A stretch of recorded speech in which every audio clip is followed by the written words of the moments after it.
أعوذ بالله السميع العليم من الشيطان الرجيم من همزه ونفخه ونفثه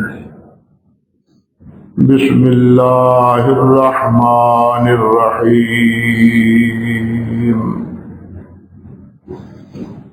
ربنا إني أسكنت من ذريتي بواد غير ذي زرع عند بيتك المحرم ربنا ليقيموا الصلاة فاجعل أفئدة من الناس تهوي إليهم وارزقهم من الثمرات لعلهم يشكرون ربنا إنك تعلم ما نخفي وما نعلن وما يخفى على الله من شيء في الأرض ولا في السماء سبحان ربك رب العزة عما يصفون وسلام على المرسلين والحمد لله رب العالمين۔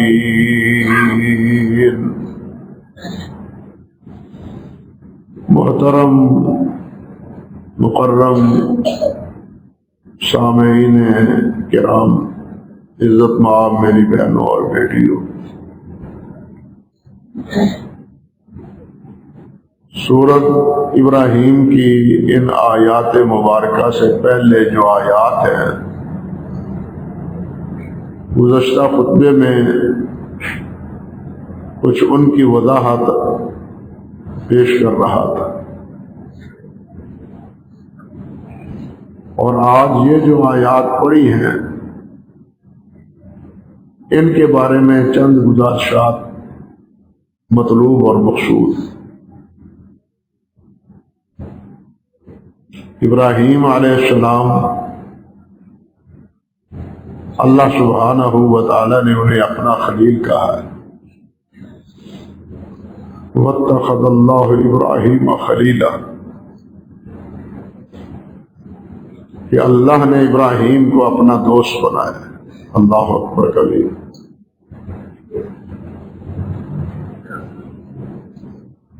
حدیث میں آتا ہے، صحیح بخاری کی روایت، نبی مکرم صلی اللہ علیہ وسلم نے ارشاد فرمایا، لو كنت متخذا خلیلا لاتخذت ابا بکر خلیلا۔ اگر میں دنیا میں کسی کو اپنا خلیل بناتا تو ابو بکر کو بناتا، ولیکن خلیلی اللہ، میرا خلیل اللہ ہے۔ یہ بات یاد رکھیں، صرف اختصار سے اشارے پر اکتفا کر رہا ہوں کہ حبیب یہ محبوب سے زیادہ ابلغ ہے، زیادہ بلیغ ہے، زیادہ معنویت اس میں پائی جاتی ہے، اور حبیب سے زیادہ معنویت اور زیادہ بلاغت وہ خلیل میں پائی جاتی ہے۔ اللہ سبحانہ و تعالیٰ کی محبت، وہ تو جس طرح اللہ تعالیٰ نے خود فرمایا، ان اللہ یحب التوابین ویحب المتطہرین ان اللہ یحب المحسنین، کہ اللہ نیکی کرنے والوں سے محبت کرتے ہیں، اللہ پاک صاف رہنے والوں سے محبت کرتے ہیں، اللہ توبہ کرنے والوں سے محبت کرتے ہیں۔ یہ تو رب ذوالجلال والاکرام کی محبت عامہ ہے، بہت سے نیک آدمیوں کو حاصل ہے، لیکن خلت کا مقام وہ ابراہیم علیہ السلام کو حاصل ہے اور ان کے بعد سیدنا حضرت محمد رسول اللہ صلی اللہ علیہ وسلم۔ خلیل اس کو کہتے ہیں کہ جس کے دل میں اللہ کے علاوہ اور کسی کی محبت نہ ہو، اس کے دل میں صرف اللہ کی محبت جاگزی، اور پھر واقع حضرت ابراہیم علیہ السلام اسی طرح اللہ کی محبت میں انہوں نے اپنی جان کی قربانی دینے سے بھی سرے منہ انکار نہیں کیا۔ 80 سال تک اللہ سبحانہ و تعالی سے دعائیں کرتے رہے، رب حب لی من الصالحین، یا اللہ مجھے نیک بیٹا عطا فرما۔ اللہ نے اسماعیل علیہ السلام عطا فرمایا۔ یہ ابھی شیر خوار تھے، دودھ پیتے تھے۔ اللہ نے یہاں پھر آزمائش ابراہیم کے گلے میں ڈال دی کہ ابراہیم کو، اپنے اسماعیل کو اور اس کی والدہ کو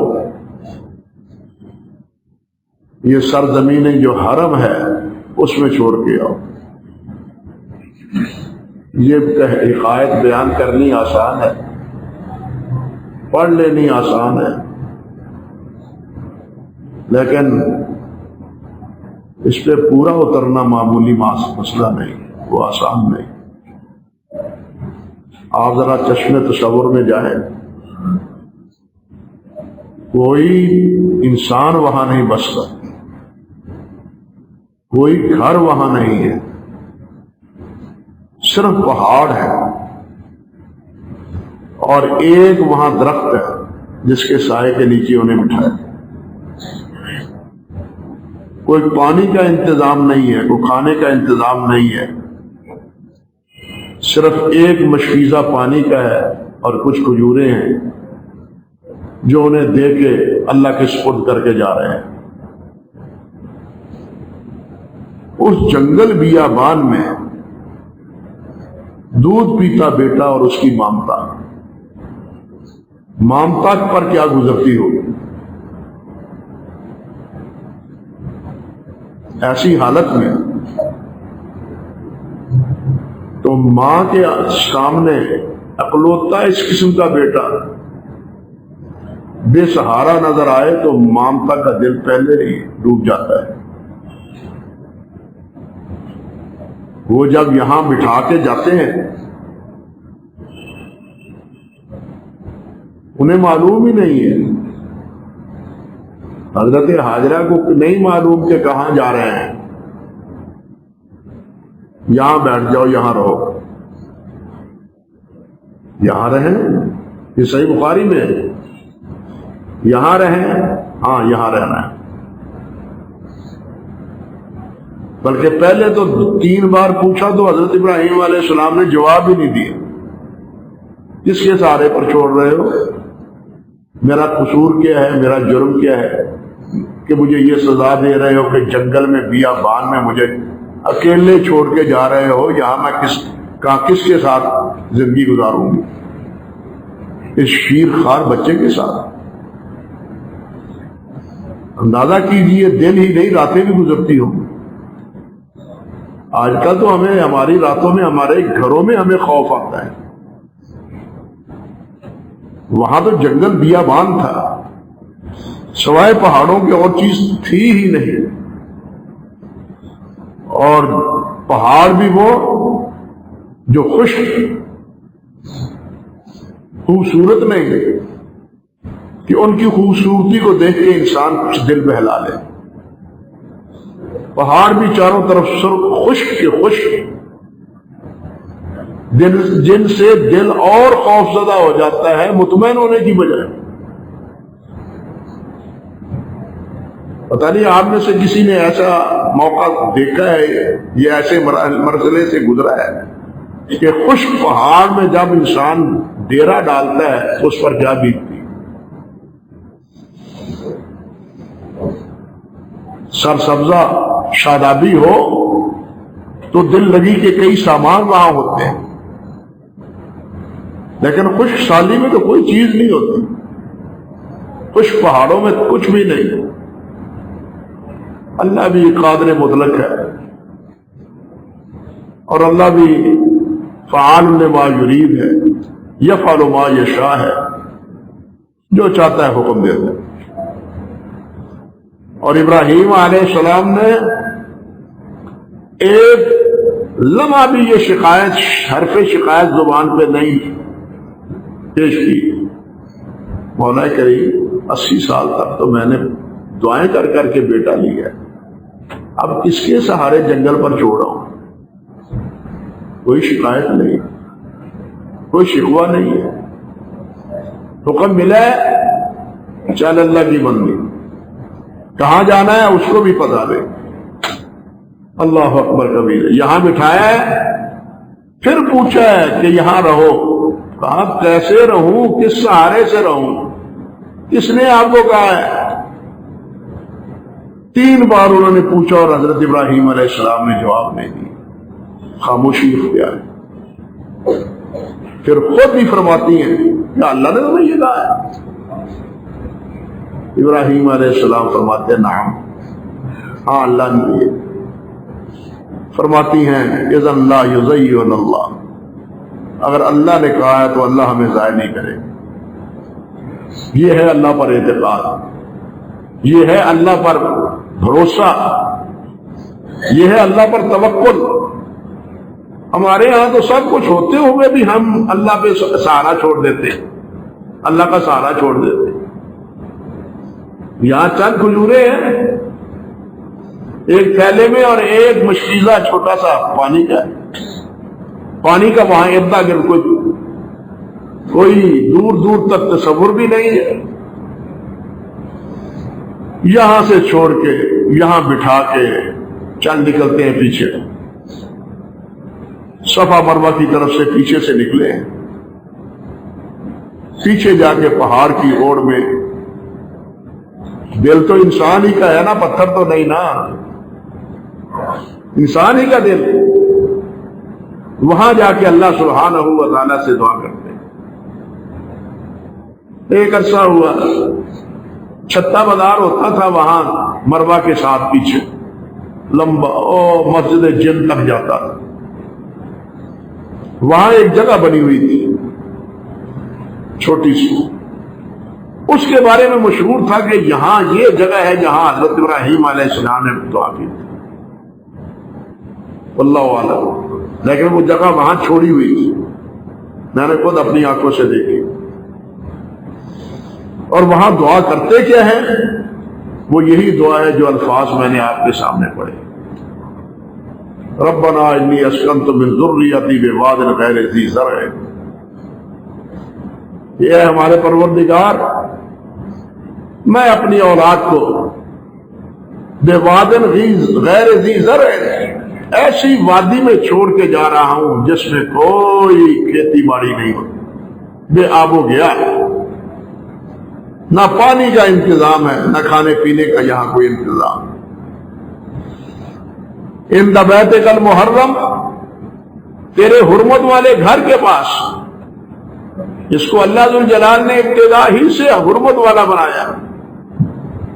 یہ نہیں کہ اللہ بعد میں فیصلے فرماتا ہے، اللہ کا علم اور اللہ کے فیصلے وہ حادث نہیں ہے، وہ پہلے ہو چکے، اس کی تنفیذ بعد میں ہوتی ہے۔ حقیقت سمجھ لے مسئلے کی بنیاد، یعنی جو کچھ ہے فیصلے وہ پہلے ہو چکے، بلکہ زمین و آسمان کے پیدا ہونے سے بھی 50,000 سال پہلے رسول اللہ فرماتے ہیں فیصلے کر دیے اللہ صلی اللہ علیہ وسلم کہ کیا ہوگا کیا نہیں ہوگا، کون کہاں ہوگا، کب تک رہے گا، کب تک جیے گا، کیا کرے گا، سب کچھ، یہ جگہ کیسی ہوگی، یہ جگہ کیسی ہوگی، اس جگہ کون رہے گا، یہاں کون رہے گا۔ وَمَا مِن دَابَّةٍ فِي الْأَرْضِ إِلَّا عَلَى اللَّهِ رِزْقُهَا وَيَعْلَمُ مُسْتَقَرَّهَا وَمُسْتَوْدَعَهَا، وہ جانتا ہے کہ کسی نے کہاں رہنا ہے، اس لیے وہ جہاں انسان بستا ہے رہتا ہے وہاں اللہ اس کا انتظام بھی کرتا ہے۔ اب یہاں وادی غیر ذی زرع عند بیتک المحرم، تیرے حرمت والے شہر میں، حرمت والے گھر میں یہاں چھوڑ کے جا رہا ہوں۔ اللہ اکبر کبیرہ، اللہ اکبر کبیرہ۔ اور یہ حرمت والا شہر ایسا ہے کہ جس کی حرمت انسانوں کے بارے پر ہی مشتمل نہیں ہے، حیوان بھی اس کا احترام کرتے ہیں۔ صحابہ کرام فرماتے ہیں، عبداللہ بن عمر فرماتے ہیں، میرے باپ کا قاتل بھی اگر مجھے حرم میں مل جائے میں اس سے بھی تعرض نہیں کروں گا۔ اس جگہ کو اللہ نے امن والا بھی بنایا ہے، حرمت والا بھی بنایا ہے۔ آپ پچھلے خطبے میں سن چکے ہیں کہ ابراہیم علیہ السلام نے ہی کہا، عرض کیا تھا کہ رب اجعل ھذا البلد آمنا، یا اللہ شہر کو امن عطا فرما۔ امن بھی دیا اور حرمت بھی دی۔ فرمایا یہاں سے خود رو پودے جتنے بھی ہیں ان کو کوئی نہ کاٹے، اس حدود میں کوئی شکار نہ کرے، اس حدود میں کسی انسان کو کوئی غذا نہ پہنچائے۔ اللہ اکبر کبیرہ۔ بلکہ اللہ نے فرمایا ہے قرآن مجید میں کہ ان حدود میں کوئی اللہ کی نافرمانی کا ارادہ بھی نہ کرے۔ اللہ اکبر کبیر۔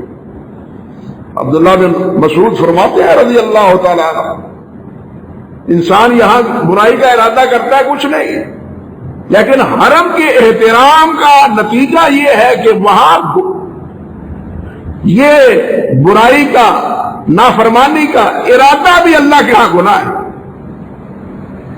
یہ اختصاص ہے بیت اللہ کو اور سرزمین حرم۔ ہاں، نبی کریم صلی اللہ علیہ وسلم نے عرض کیا تھا، بار الہ ابراہیم کی دعا تھی کہ اس سرزمین کو حرم حرمت والا بنا دے۔ میں مدینے کے لیے دعا کرتا ہوں کہ مولا کریم مدینے کو بھی حرمت والا بنا دے۔ مدینہ بھی حرم ہے، وہاں آپ جانے والے دیکھتے ہیں کہ گاڑیوں والے کیا کہتے ہیں، حرم حرم حرم۔ مکے میں بھی یہی صدا ہوتی ہے اور یہی آواز مدینہ طیبہ میں ہوتی ہے۔ مدینہ طیبہ بھی حرم ہے، نبی علیہ السلام کی دعا کی برکت سے، اور مکہ مکرمہ بھی حرم ہے، حضرت ابراہیم علیہ السلام کی دعا اور اللہ ذو الجلال کے ابدی فیصلے کے نتیجے میں۔ انسان کی جو دعا ہے وہ بھی اللہ کے فیصلے کے مطابق ہی ہے۔ ہم جو مانگتے ہیں یہ اس کے فیصلے پہلے سے اللہ نے کر دیا ہے کہ یہ مانگے گا، اس وقت مانگے گا، ایسے مانگے گا، یہ مانگے گا، یہ پہلے سے اللہ نے کہہ دیا ہے، فرما دیا ہے، لکھ دیا ہے۔ اللہ اکبر کبیرہ۔ تو ابراہیم علیہ السلام نے عرض کیا، مولا تیرے حرمت والے شہر میں، حرمت والے گھر میں ان کو بسا کے جا رہا ہوں، یا اللہ ان کی حفاظت کرنا۔ دعا مانگ کے چلے گئے۔ یہ یہاں ہے، پانی کتنا دیر نکلتا، کھجوریں کتنے دیر پوری رہتی، کھجوریں بھی ختم، پانی بھی ختم۔ اب بیٹا بھی بلبلا رہا ہے، خود بھی بھوک اور پیاس سے تڑپ رہی ہے، کوئی دور نزدیک آنے جانے والا ہی نہیں ہے۔ بیٹے کو یہاں بٹھایا اور دوڑی ہے صفا کی طرف کہ کوئی پہاڑی پر اوپر چڑھ کے، اب تو صفا نظر چھوٹا جاتا ہے، پہلے بڑا تھا، صفا پر چڑھ کے کوئی آتا جاتا انسان نظر آئے، نہیں نظر آیا۔ پھر وہاں سے دوڑی ہے، مروا پر گئی ہے کہ شاید یہاں سے کوئی آدمی نظر آ جائے، لیکن وہاں سے بھی کوئی نظر نہیں آئے۔ اللہ اکبر کبیرہ۔ اس طرح حضرت حاجرہ علیہ السلام نے 7 چکر منگوائے اور آخری چکر وہی مروا پر تھا۔ مروا پر جب پہنچی ہیں تو انہیں آواز آئی ہے، وہ اللہ کی بندی بیٹے کی کا خیال رکھو۔ کون ہے؟ کون بول رہا ہے؟ جو بول رہا ہے وہ مجھے میرے سامنے آیا۔ حیران ہوئی، پریشان ہوئی کہ جنگل بیابان میں کون بول رہا ہے میرے ساتھ؟ جبرائیل امین آئے، مجھے اللہ نے بھیجا ہے، اللہ نے میری ڈیوٹی لگا دی ہے۔ آئے جبرائیل، جہاں آج زمزم کا کنواں ہے آپ کو نظر نہیں آتا، پہلے نظر آتا تھا، پہلے نظر آتا تھا 2000 سے پہلے، وہاں قریب جا کے پانی پیا کرتے تھے اللہ کی توفیق سے۔ وہاں حضرت ابراہیم علیہ السلام نے اپنے پاؤں مبارک کی ہڈی ماری۔ بعض لوگ کہتے ہیں، اخباروں میں بھی لکھنے والے لکھتے ہیں کہ حضرت اسماعیل علیہ السلام نے ایڑیاں رگڑی تھی جس سے زمزم نکلا غلط۔ صحیح بخاری کی روایت ہے کہ حضرت جبرائیل امین نے یہ ہڈی ماری تھی اور وہاں سے یہ پانی نکلا۔ فوراً حضرت حاجرہ علیہ السلام انہوں نے خود بھی پیا اور بیٹے کو بھی پلایا اور وہ پھیلنے لگا۔ تو وہ اردا گرد، جیسے پانی کو سنبھالنے کے لیے اردا گرد انسان کو ڈھیر بنا لیتا ہے، وہ اردا گرد پتھر چھوٹے چھوٹے رکھنے لگے اور کہنے لگے ٹھہر ٹھہر زم زم ٹھہر ٹھہر زم زم، ادھر ادھر نہ جائے، ایسا نہ ہو کہ جناب یہ میری 10 سال سے نکل جائے، پھیل جائے پانی۔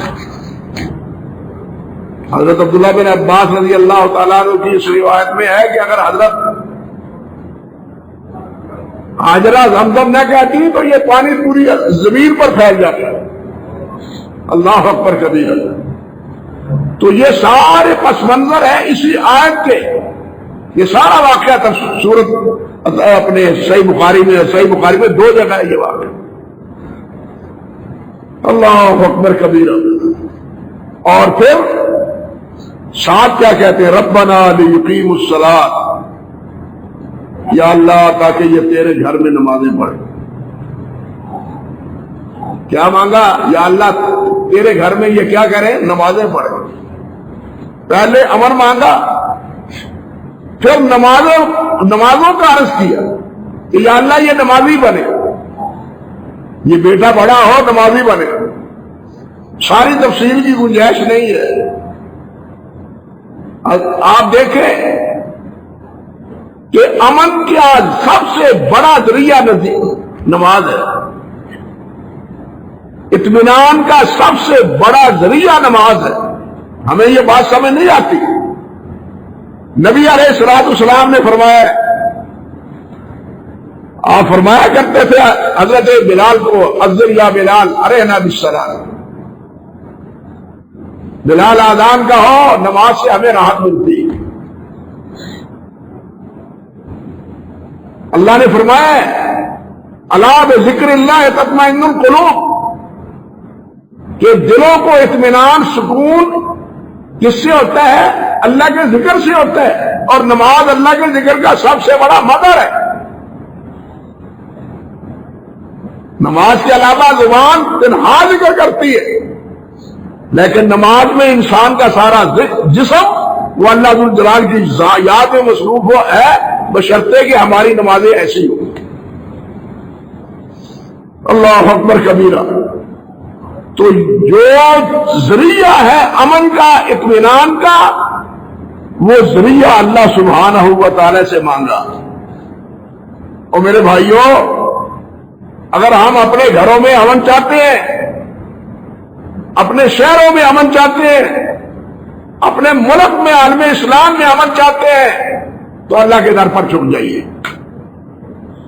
اللہ کے در پر آ جائیے، اللہ کے بندے بن جاؤ، اللہ سے لا لگا لو، اللہ سے تعلق جوڑ لو، اور اللہ سے تعلق جوڑنے کا سب سے بڑا ذریعہ یہ نماز ہے، جس میں قرآن بھی ہے، جس میں تسبیحات بھی ہیں، جس میں رکوع بھی ہے، جس میں سجدہ بھی ہے، اور عبدیت کا کامل مظہر ہے یہ نماز، غلامی کا پورا اظہار ہے یہ نماز۔ اس سے بڑی اور کیا غلامی ہو؟ جب کسی بڑے کو منانا ہوتا ہے تو آدمی اس کے پاؤں پڑ جاتا ہے، پاؤں کو ہاتھ لگاتا ہے، یہاں تو انسان رب کے سامنے سر پر سجود ہوتا ہے۔ اور اللہ کے پیارے پیغمبر نے ارشاد فرمایا ہے کہ اقرب ما یکون العبد من ربہ وهو ساجد الیہ، سب سے زیادہ بندہ اپنے رب کے قریب اس وقت ہوتا ہے جب سر بسجود ہوتا ہے. تو یہ رب سے جڑنے کا ذریعہ ہے. ہم جب رب سے جڑے ہوئے نہیں ہیں، پورے ماحول کو دیکھ لو، کتنے ہیں جو نمازی ہیں، کتنے ہیں جو مسجدوں کو آباد کرنے والے ہیں، کتنے ہیں جو اللہ کو یاد کرنے والے ہیں. گنتی کے افراد سے تبدیلی واقع نہیں ہوتی. تبدیلی واقع ہوتی ہے اور اللہ کے عذاب کے سارے آثار نمایاں ہو چکے تھے قوم یونس پر، اور ساری قوم، بچے کیا، بوڑھے کیا، جوان کیا، حتیٰ کہ حیوانات کو بھی میدان میں لے آئے اور گڑ گڑائے، مولا کریم ہم معافی مانگتے ہیں، ہم تیرے بندے بنیں گے. اللہ نے آیا ہوا عذاب بتا دیا، ٹال دیا. یہ عذاب کرتے ہیں جب قوم معافی مانگے. ان اللہ لا یغیر بقوم حتی یغیروا بانفسہم. جب وہ خود تبدیلی نہیں کرتے تو اللہ بھی تبدیل نہیں کرتا. ہم تبدیل ہو، اپنے آپ کو تبدیل کریں، ہم اپنا تعلق اپنے اللہ سے جوڑیں، اللہ کے سامنے سر بسجود رہے. صحابہ کرام، انبیاء کرام، اولیاء اعظام، جب بھی موقع ملتا تھا، آخر حضرت بلال کو کیا کہا نبی علیہ السلام نے؟ بلال، کیا وجہ ہے کہ میں نے خواب میں دیکھا میرے آگے آگے جنت میں تم نے تیری جوتوں کی آواز آ رہی تھی، کیا کرتے ہو تم؟ عرض کرنے لگے جی اور تو کچھ نہیں کرتا، جب بھی وضو کرتا ہوں تو رکھتے پڑھ لیتا ہوں. کوئی عمل اور کیا ہے؟ نماز ہے نا، نماز پڑھ لیتا ہوں. آپ نے فرمایا بس اسی کی بدولت تو میرے آگے آگے تھا، تیری جوتوں کی آواز آگے آگے مجھے سنائی دے رہی ہے. یعنی جب بھی موقع ملتا ہے اللہ کے سامنے سر بسجود. اور آپ سوچ چکے ہیں کہ این میدان جہاد میں بھی اللہ نے نماز کو معاف نہیں کیا. این نماز جہاد میں بھی لڑائی کے دوران دشمن کے ساتھ مٹبھیر ہو رہی ہے، لیکن اس وقت بھی نماز کی چھٹی معافی نہیں ہے. تو پھر کسی اور وقت کیسے ہو سکتی؟ ہم نے تو ویسے ہی نمازوں کو اپنے لیے معاف کروا لیا، ایسا معلوم ہوتا ہے. اللہ معاف فرمائے، ایسے معلوم ہوتا ہے ہمارے لیے نماز فرض ہی نہیں ہے. نوافل پڑھنے تو گزار ہے، نفل پڑھنے تو گزار ہے، فرض کی پابندی نہیں ہے. اور اس کے لیے نوافل سے جان چھڑانے کے لیے 100 ہیلے اور 100 بہانے مارتے ہیں ہم. دکھ کی بات ہے، درد کی بات ہے، سچی بات ہے، تکلیف ہوتی ہے یہ باتیں کرتے ہو. نوافل کا کوئی شوق ہی نہیں ہے، بڑی مشکل سے سنتیں ادا کرتے ہیں، اور فرض پڑھ کے مسجدوں میں دل ہی نہیں لگتا. لگتا ہے دل ہمارا. نبی مکرم نے فرمایا المومنو کل مسجد فی المسجد کالسمک فی الماء. مومن مسجد میں ایسے ہوتا ہے جیسے مچھلی پانی میں ہوتی ہے. جیسے اس کا دل پانی میں لگتا ہے، مومن کا دل مسجد میں لگتا ہے. ہمارا دل کہاں لگتا ہے؟ بازار میں. ہمارا دل لگتا ہے بازار میں، جو اللہ کے ہاں سب سے بری جگہ ہے، اور اللہ کے ہاں اس دھرتی پر سب سے اچھی جگہ مسجد ہے. یہ خود اللہ ذو الجلال نے فرمایا ہے. لیکن ہمارا دل مسجدوں میں نہیں لگتا، ہمارا دل بازاروں میں لگتا ہے.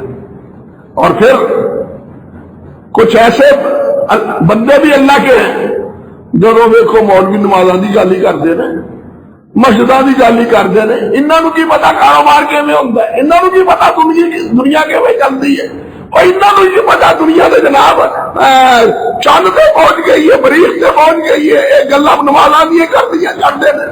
انا للہ و انا الیہ راجعون. چاند پر پہنچ کے مریخ پر پہنچ گئے، کیا تارے توڑ لائے ہیں؟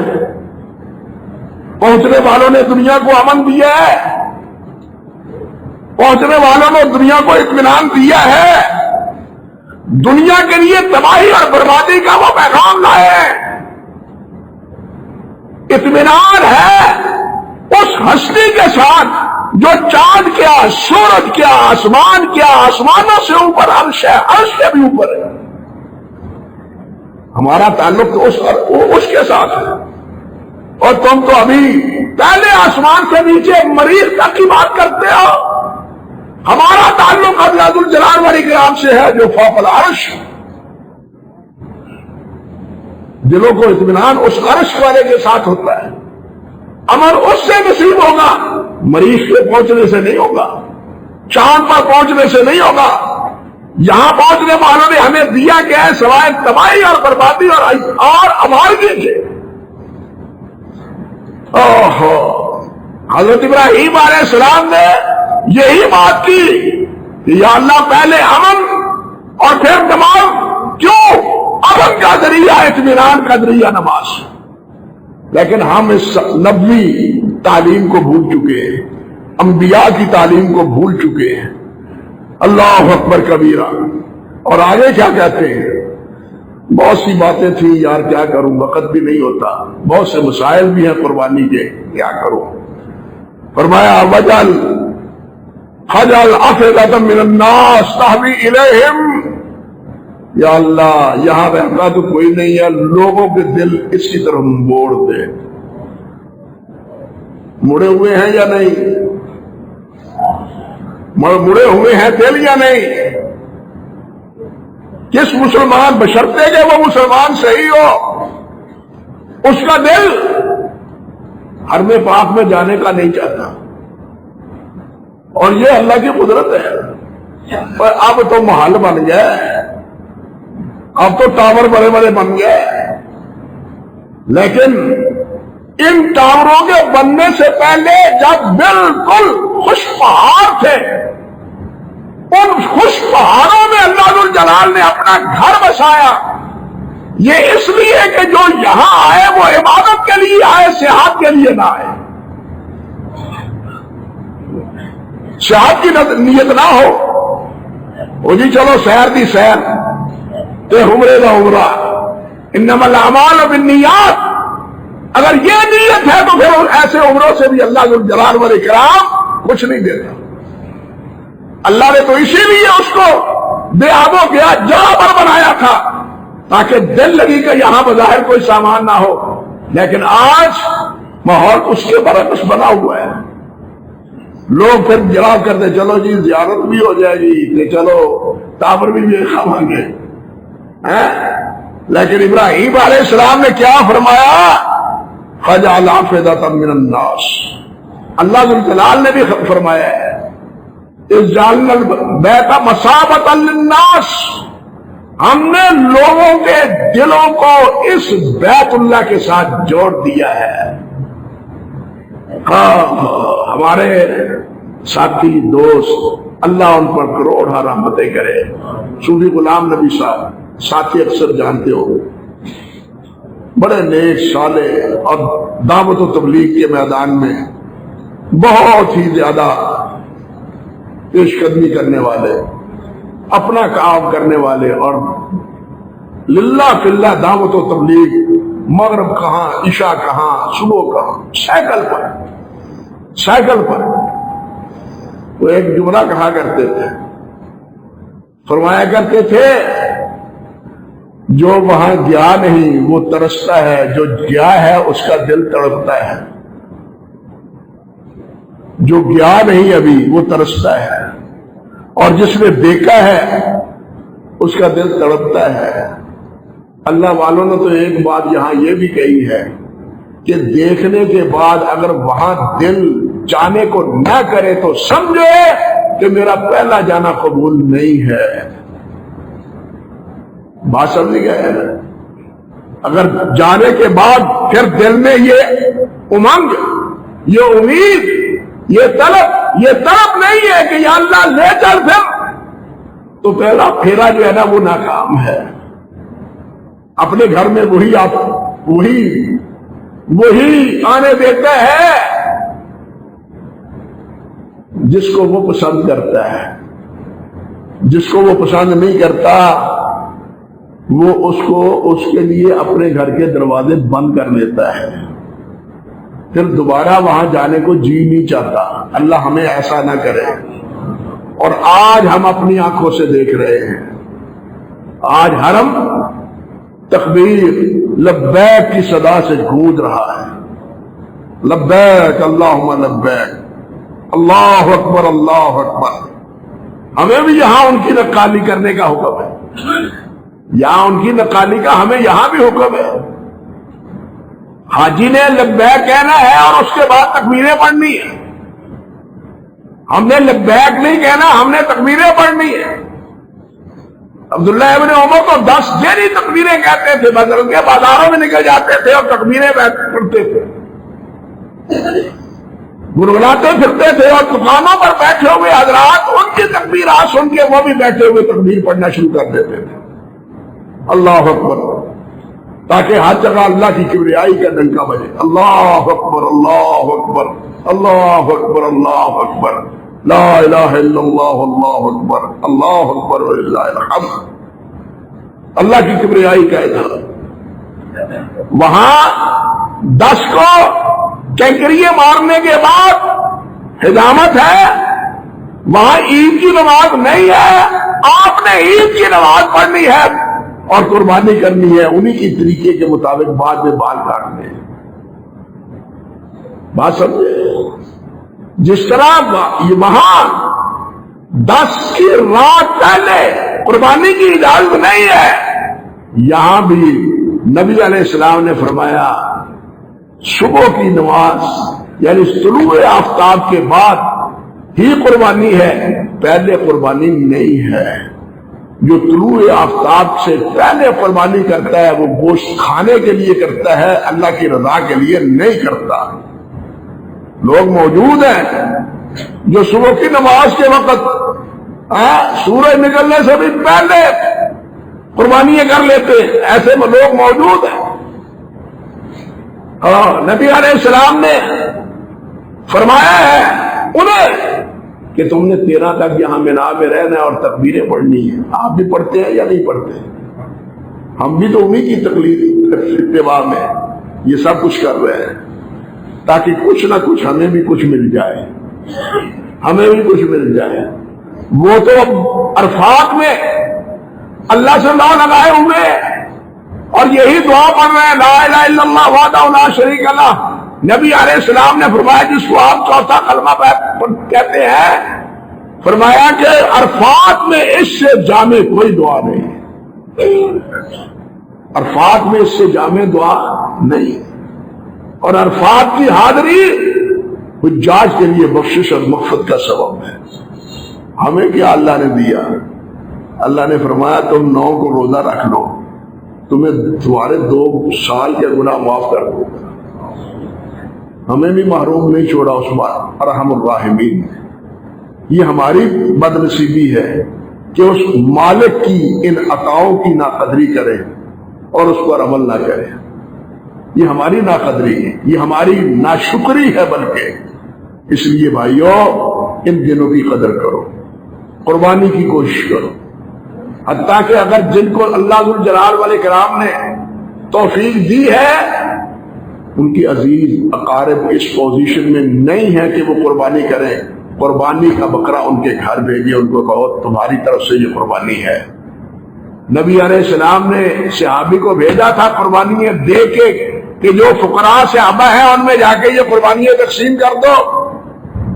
امام قرطبی رحمت اللہ علیہ فرماتے ہیں، حافظ ابن حجر نے فتح الباری میں لکھا ہے کہ وقت کی حکومت کو چاہیے کہ وہ قربانیاں تقسیم کرے.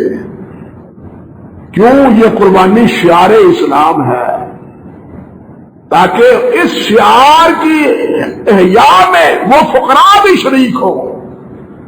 لیکن آج لوگ تو بھاگ کی باتیں کرتے ہیں، وہ کہتے ہیں قربانی ہے ہی نہیں. نبی علیہ السلام نے تو فقراء کو بھی شامل کیا کہ وہ بھی قربانی کرے، ازواج مطہرات کو شامل کیا، حتیٰ کہ امت کو شامل کیا. یہ نبی علیہ السلام کا کتنا احسان ہے کہ یا اللہ میری امت کے جو افراد قربان نہیں کر سکے یہ میری قربانی کا ثواب ان کو پہنچا دے. ہمارے نبی کتنے ارحم الراحمین ہیں امت کے لیے. عزیز علیہ ما عنتم حریص علیکم بالمؤمنین رؤوف الرحیم.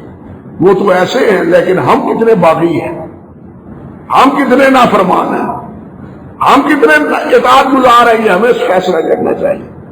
اس لیے بھائیو دن آ رہے ہیں، ان دنوں کو غنیمت جانیے، اللہ اللہ کیجیے، قرآن مجید پڑھے، 9 کا روزہ رکھنے کی کوشش کرے، بلکہ دوسرے دنوں میں بھی اگر توفیق اللہ دے دے تو وہ بھی رکھے، اور تسبیحات، تکبیرات، تلاوت قرآن اس کا اہتمام کرے. اللہ مجھے بھی توفیق دے، آپ کو بھی توفیق عطا فرمائے. اقول قولی ھذا استغفر اللہ لی ولکم ولسائر المسلمین.